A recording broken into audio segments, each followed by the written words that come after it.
on the plateau. It is about 3 to 4 times higher than any of the rates in the rest of the state that you can find. And if you email him at the Sammamish PD website, he will probably respond back with the exact statistic. I think it was 39% of all of our underage accidents were alcohol related. I believe that was the number. Please don't quote me on it, but it's pretty darn close. And I can probably dig it out of my email threads with him. It's bad. And that's why the IDEA project actually was born, because they said, whoa. And they started working on doing some education in this community specifically. And they came out last year in March to talk with anyone who would listen. We can bring them out again. Yeah. Yes, it's a problem. I noticed, I don't speaking for a long time actually. In my neighborhood, I knew exactly Skyline student who truck behind my backyard. I think Diana, we live in the Greenbelt. Every night, in a weekend, the kids came out. I call this like kind of a Batman. Because literally they came out night time with the drum alcohol, bottle of beer, cran. In fact, they bring cooler. And they also built, in the past they built 3 houses, make it look like camp resort, 4-story, 5-story. I remember I went to HOA, what happened. And they have literally making massive kind of resort with the fire pit and everything. And these kids actually graduated in 2014, 13, and I think they was last year, this year. I know exactly who that was. I like to speak with the parents, but I don't want to consequence with my kids, because my kids know. I ask sometimes, who's the last name? They just only give me first name, because they don't want consequences. So yeah, That scared me. so it's like it's hard because at that age, kids don't want to be the tattletellers. They don't. And my son went to about last year, and he actually called me and he said, the dad told us. It was after Tolo. The dad told us, I called the police actually doing that. these are the drinks that you cannot drink, like in a sarcastic mode. And my son called me and he said, I don't want to stay here. I mean, I'm not going to stay inside of the house because they are drinking, but he didn't want to leave, so they went outside and play. But it's a tough, like, how can you, I mean, this is what I was asking, what is strategies can we, like everybody knows, but anybody speak. And after these last accident, I think in that tragedy that happened during summer, it was a very good experience because it was real. It was across the street and it was real. That he died, 18 years old, very close to the community. And it happened, and sometimes out of these tragedies, they need to say that it's real because otherwise they won't see it. One of the things that you said, fire and rescue firefighters said to our sophomores last year was, you have to be the one who says no. You have to be the one who doesn't let your friend go. You have to be the one. And one of them shared, I didn't. That's why I do these presentations. He lost a friend when he was in high school. He said, I wasn't that guy. You don't want to live with that. Because he does. And I think we have to empower our kids. You're going to sacrifice some social status. I would rather that, and you be alive and your friends be alive, than not. And like you, I have alcoholics in my family. I have plenty of years of aversion therapy. I choose not to drink. I realize not everybody is like that. But I've had those very candid conversations with my kids about what it means. Here's your genetic makeup. You want to roll the dice? Here's what will happen. We've got examples you see and you don't see, because one of them is now dead. So we talk about it. And I think we gotta be courageous to have those conversations with our kids and be willing to sacrifice a little bit of coolness to stay alive. But that's me on my soapbox, right? And that's me at my home with my kids, and that's how I do it. But if we can get critical mass and we have percentages of parents having those conversations and pushing on these things, we can maybe get somewhere. But I guess I'd be curious, you started your talk by saying kids don't want to be talked at or talked down to. So how do you foster the conversation? I mean, I think it would be really helpful to have tools around that. Kind of the example here, 5-6 years ago, a nephew drinking, rolled his truck, almost died. I took my 15-year-old and my 8-year-old to the hospital. My daughter stepped in and just would not come in the room. My son, who was older, stood behind me, and I'm like, let's go talk to him. And he's just like, I'm like, this is what happens, you can't do that. And he seems to be not doing that. I can only go by the reaction I've had over the last 3 years and the students that I've talked to, because I've actually run into a fair number of them after they graduated.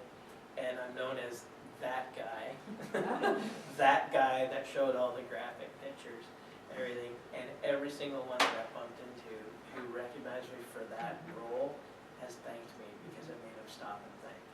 And that's, and there are people who, or there are kids, okay, I don't want to call them kids, sorry.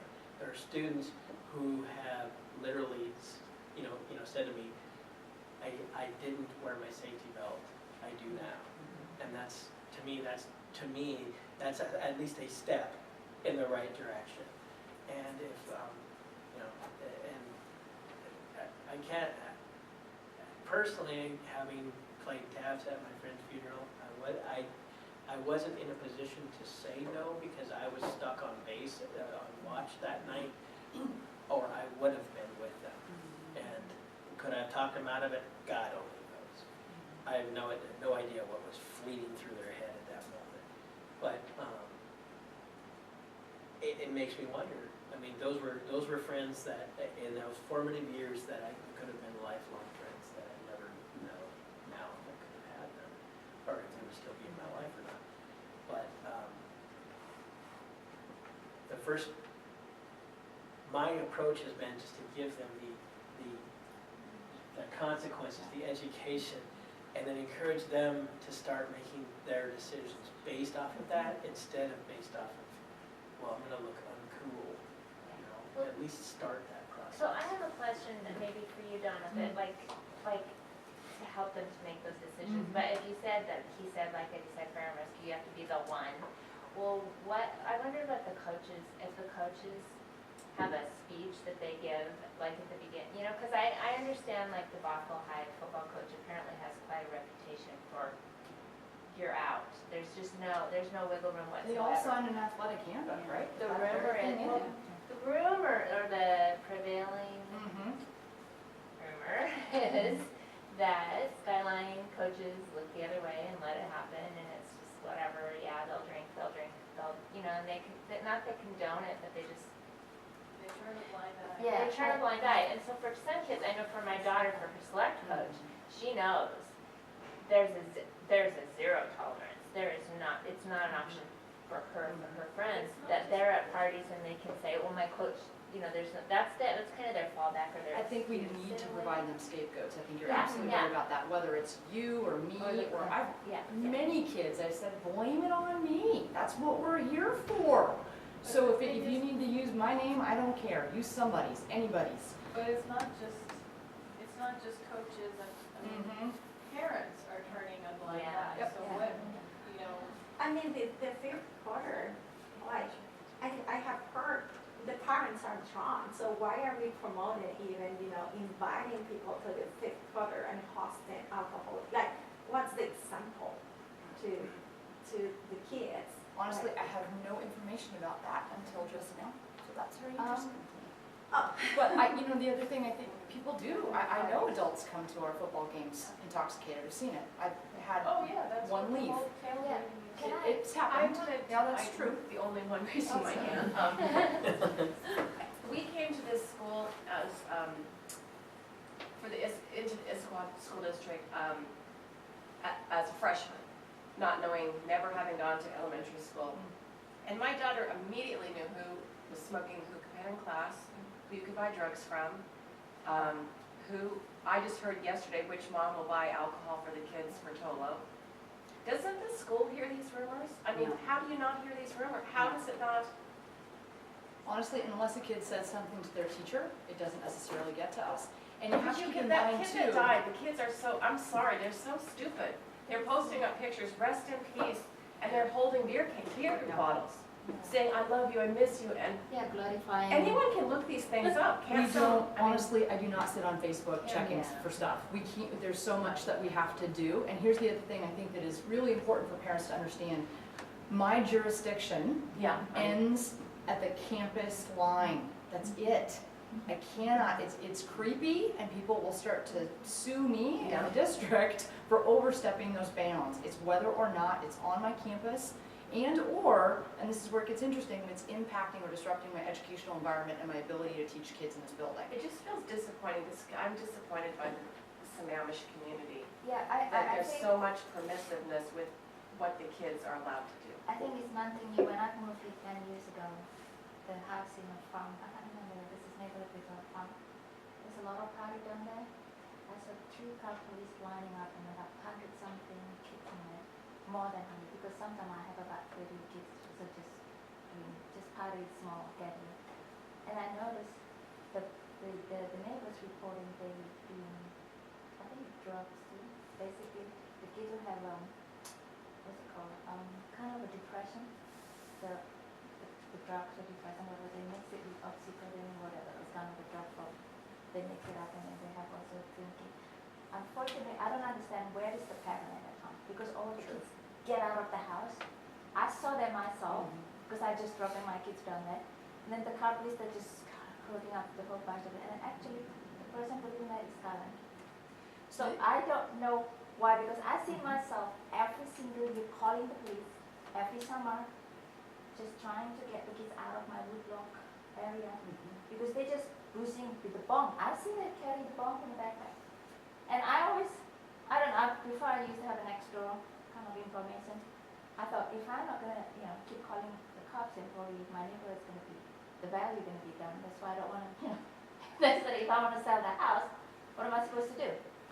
So, this Carline kid just, I don't know, maybe they say trying to get away from the stress in school. Some of them do say I'm that. sure there is a self-medication. I Yeah. will say, having read the Healthy Youth Survey data, and I can always bring pieces of that to you if you like, one of the things that struck me and my admin team and the counselors when we looked at it, the message does change, and this ties very much to the presentation that Gordy just gave us, between 10th and 12th grade. In 10th grade, they say, our kids, 10th and 12th graders say, oh yeah, we're told not to drink. By 12th grade, they say in the community, it's clearly a wink and a nod when we're seniors. It's considered a rite of passage. We get the message, it's okay. So something's happening between 10th and 12th grade, whether it's explicit or implicit, it's happening. So one of the thinkings that I've been doing, and I mentioned this to Kirsten and to Leslie, Eastlake High School did what they call a parent pledge, and I believe they worked with the IDEA Project on it. It would be at least a way for those of you who would like to make a positive change or contribution to take something of a stand and say, I'm not going to allow it when kids are with me, and control that portion of the world that you control, right? I say the same thing about this school. It's not going to happen when they're with me. If I have any information that it is during the school day on my campus, I will address it. But again, not rumor so much as a credible report of something, but I will absolutely address it. I have to, I'm obligated to, it's my job. So as parents, I think many of you feel the same way. That might be a way to take a concrete step in that direction. And you might find that there are 800 parents who want to sign it with you, and wouldn't that be a good feeling, right? Yeah, That we're might gonna put that on change things. our website with the video from tonight, hopefully embedded there too on our homepage with the pledge. Probably And I not. bet if we called up PTSA, they'd talk to us about what it meant for their community too. We could maybe find out a little bit more about and now having done it, they're a year or two ahead of us, Right. what would you recommend as we process this? What would it mean for us? Another thing, I don't know why, I just a little bit concerned too, the way the parents purchase sport car for the student. Because, well, sports car for the kids. I know, I'm not saying, people say, but I say, the community sometimes, parents just don't think a little bit in the future and all that. The kids just got driver license, they give them sport car. And then they're driving around your neighborhood with the muffler exploding and everything. I know exactly whose parent the kids is. And then at one point I said, I asked one of the neighbors, they say, oh yeah, so and so in a 12th grade now, senior, and then they got sports out from the parents. So I thought, you know, the choice that you give the car to the, to your own kids. I think the other scary part that maybe we all have to be a little bit comfortable with, because and I'm aware of this, having 2 children of my own and being a school employee, someday it could be me getting that phone call, right? It could be about my kid, and I'm gonna have to have the guts to say, absolutely, give them the consequence. We're heading to the test. Where do we go? And I need to accept that, like a grown-up, and take that consequence and process it through with my kid. And I think that's, I hope that day never comes. I think all of us hope that day never comes. It could, and I think if it does, we have to be willing to let our kids face a consequence. Because if we somehow protect them from it, they don't get it. They don't, mom's gonna save me. That's what my kids would learn, mom's gonna save me. I can do whatever I want now. So that to me is a real true challenge as a parent, because you never wanna watch your baby hurt, I get it. But I think we all, I mean, I've had the call from the principal about somebody in my family kicking somebody else in the crotch. Kindergarten. So, so you know, you have to have, that's where it starts, right? And how you deal with each of those moments teaches your kids something. And what do you want them to hear you say? You are responsible for the choices you make. I will teach you to do better. And here's your consequence, I love you. Right? Like, just getting off scot-free is no way to live. I Yeah. just have one more question for Gordy. When you talked about the age of 21 being the age that alcohol's okay, why is it age 16 all over Europe? Because there's been a lot of research behind that. Take it, kind of demystifying it and making it this taboo thing. You know, when I traveled Europe, it was not uncommon to see a 6 or 7-year-old with a very small glass of wine at dinner. It's just not an issue for them, like it is here. Other than that's the only thing I can think of is that that it's part of the culture, so people talk about it. It's not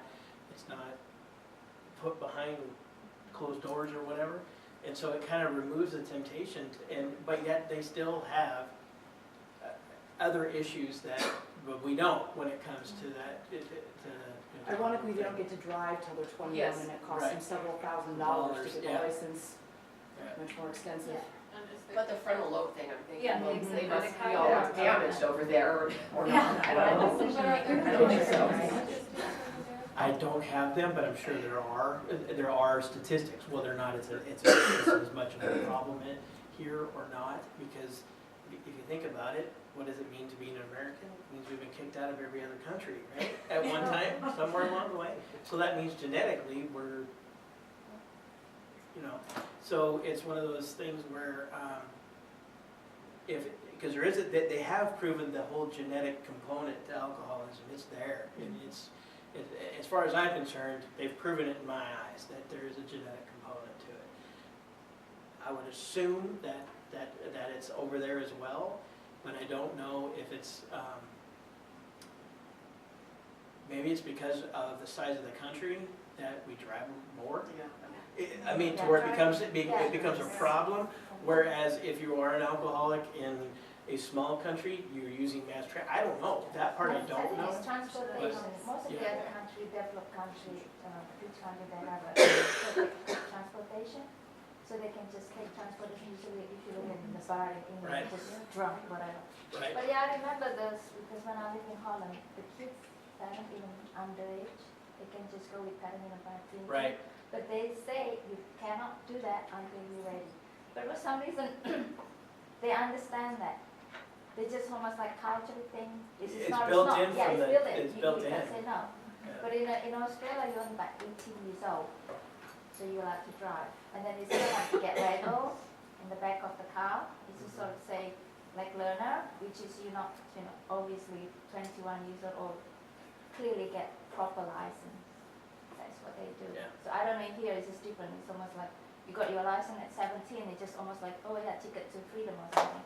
But And- which is there is different. And technically, they're supposed to have that whole step process too, step process. in order to get the people out of the car so they aren't back here playing around, whatever. See, that comes down to the parent too. My kid Yeah. just got his license 3 months ago. He won't even ask to pick up his friends because he knows better. He's done. He's done. He gets a ticket. He's done. He doesn't have a car right now. He uses it when I tell him he can. And he knows, I come home today and I go, if you're going here,